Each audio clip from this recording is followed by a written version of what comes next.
Welcome to the world united. Welcome to the world united. Charles CRENSHAW is a meditation teacher in Himalayan tradition and author of The Pathless Path, God, Grace, and Guru. Today, his topic is spirituality and unity in religion. Charles has a master's degree in Eastern Studies, Comparative Psychology, Holistic Health. Charles is also an ordained interfaith minister, meditation teacher in the Himalayan tradition, trained directly by Swami Rama of the Himalayas and Swami Vida Bharati, and member of the Association of Himalayan Yoga Meditation Societies International. A certified yoga therapist, Charles is author of The Pathless Path, God, Grace, Guru, and co-author of EFT for Meditation, a consulting hypnotist and master NLP practitioner. He is co-founder of Tools for Joyful Living and co-founder of the nonprofit Inner Peace Yoga Center in Indianapolis. Thank you, Charles, for being here and sharing with us today. And I'm going to just put it over to you. Okay. I was deeply enjoying Dhaneshwarji's talk. It was most fascinating and resonates with what I'm talking about. I want to share something with you.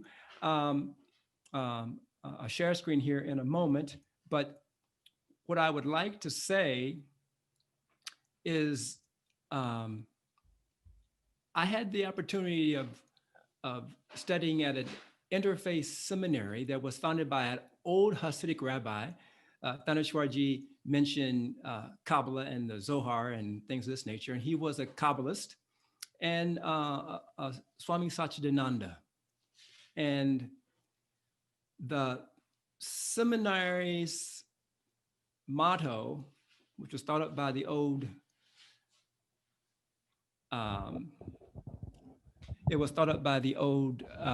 rabbi.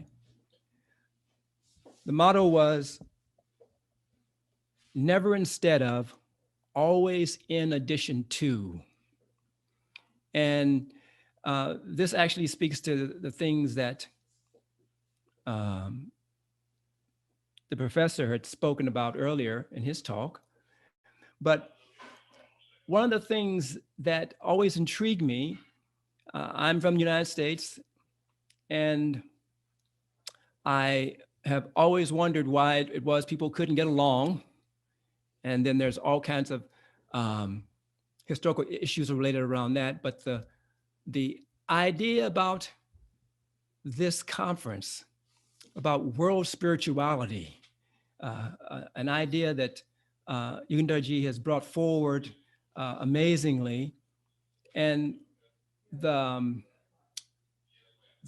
thing that I noticed, I was wondering, why is it that we are pulled apart?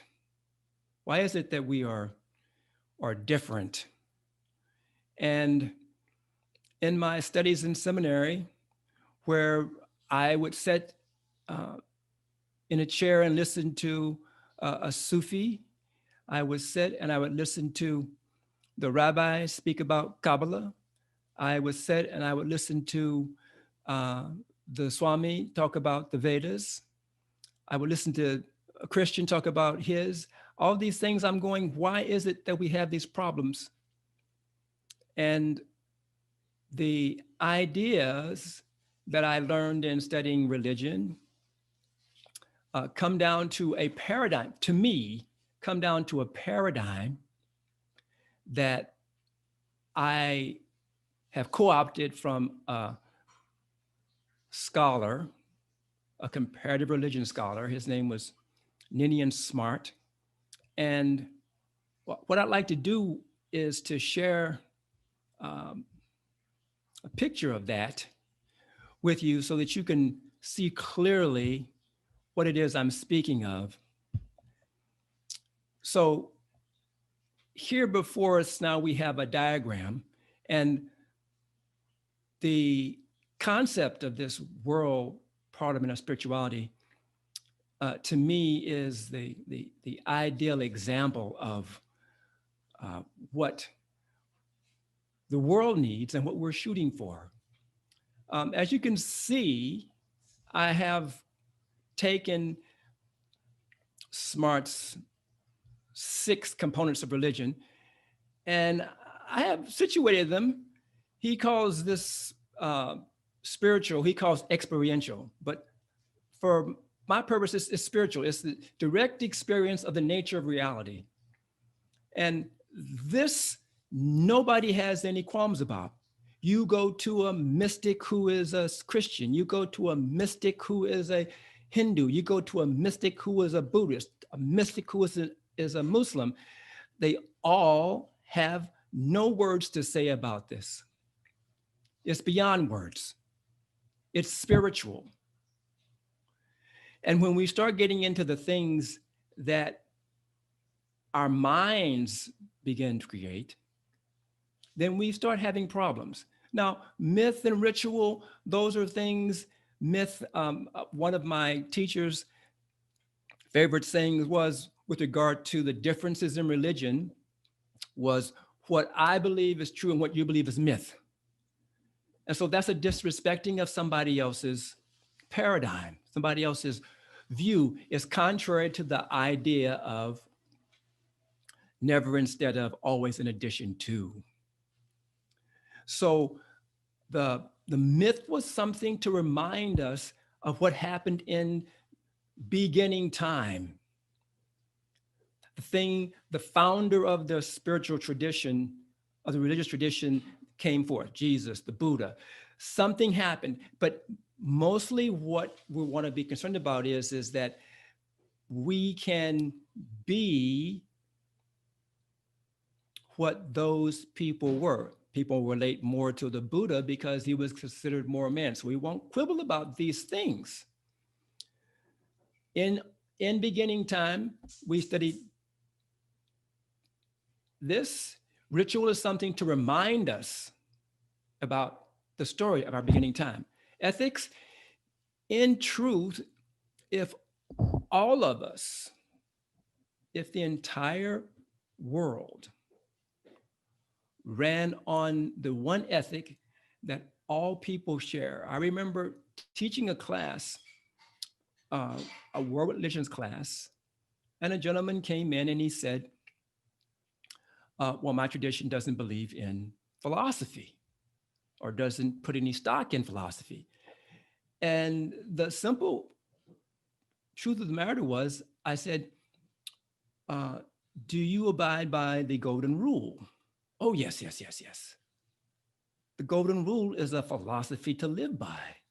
So even your ideas are governed by a philosophy. So if the golden rule was the only ethics that we applied universally, whether it relates to how we treat women or how we treat everybody, okay, then we'd be good. We start getting into real trouble as far as differences on the world stage. We start getting into dogma and social. So these are things that we need to understand about the way that the world, the way we have created our own situation. And the one thing that binds us all from the perspective of that paradigm I just showed you was spirituality. All those things are inset on spirituality. And we, in most cases in the world today, we've lost sight of that ground that we are resting in. And like Dhaneshwarji mentioned earlier, if we did that, if we understood that, and we rested and abided in that, there would be no world problems like we're having. There would be no mistreatment of women. There would be no racism. There would be no sectarianism. There would be none of this. And so the question is, for me, I understand that. That makes all the sense in the world to me. How do I achieve that goal of resting and abiding in that thing which all of those other components reside in? That to me was my quest. And that's the quest, I do believe, of everybody on the planet. Excuse me. Of everyone on the planet, is that we all desire peace, bliss, and happiness. And we're going about it in all the wrong ways. The things that I have learned from the wise have been invaluable. Excuse me. I have learned about the practice of meditation. And meditation, if we think about how to bridge the gap, some folks would say, again, I'm in the United States, and so meditation is anathema to some, and it's just fine with others, depending upon where you are. And even more, though, if I want to talk about the meditation and its global benefit, even more anathema is a term, mysticism, at least in the neighborhood I grew up in. I'm a Black man in America. Mysticism is not something that was discussed or considered. On a world view, there's a very famous book by a woman named Evelyn Underhill. It's a classic. It's called Mysticism. And in that book, she relates 5 different attributes of mysticism. And I found this to be a way of explaining to a person who had no idea about what I was talking about. I found this a way of explaining to them what my yearning was, what my goal was, what I was seeking that all the world experience, and knowing that not everyone is inclined on this path, but then again, not consciously, but we all are. We all seek peace, bliss, happiness. So what she said in some very simple terms was that, and we're talking about unity in diversity here. This whole parliament is really about unity and diversity. And it goes beyond religion, because again, religion is being composed of those other components. If we stay with spirituality, in my opinion, this unity and diversity can be accessed through mysticism. So however, whatever your tradition is saying, there's a mystic tradition in all the religions. And so Underhill says mysticism is active and practical. It's not theoretical, it's not intellectual, it's not intellectual opinion. She says mysticism, its aim is transcendental and spiritual. Its aim is being the bulwark of all those other components of religion. And if we stay there at that substratum, then all of our differences, as Stanishwarji mentioned earlier, all of our differences actually mean nothing, because we're grounded in the nature of reality and we're expressing our individual understanding, never instead of, always in addition to. A mystic's heart is set in the direct experience of this all-encompassing, changeless unity, the reality, the substratum of all there is. The other thing she says about this mysticism is that it's about the business and method of mysticism is love. I get chills when I hear that because one of my primary teachers, my spiritual teacher, said, love is the most ancient traveler.